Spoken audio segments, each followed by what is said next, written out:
একবার এক লোভী কুকুর মাংসের দোকানের পাশ দিয়ে যাচ্ছিল। কুকুরটা লোভ সামলাতে না পেরে তার দোকান থেকে এক টুকরো মাংস চুরি করলো। কসাই তা দেখে খুব রেগে গিয়ে কুকুরকে তাড়া করলো। কুকুর ছুটে পালালো।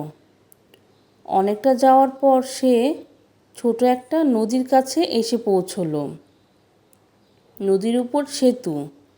কুকুর মাংসের টুকরাটা মুখে নিয়ে সেতুর উপর দিয়ে নদী পার হতে লাগলো। একসময় সে সেতুর পাশে এসে নদীর পানিতে উঁকি দিল।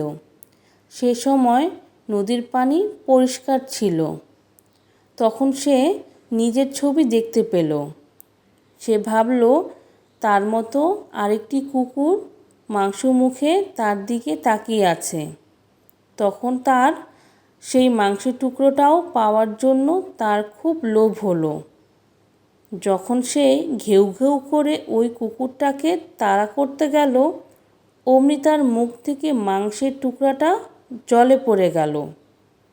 এবার মাংসের টুকরাটা ধরার জন্য কোনো কিছু চিন্তা না করেই নদীর পানিতে ঝাঁপ দিল।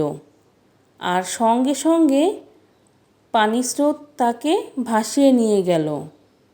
অবশেষে লোভী কুকুরটা অতিরিক্ত লোভ করতে গিয়ে তার মূল্যবান প্রাণটিও হারালো।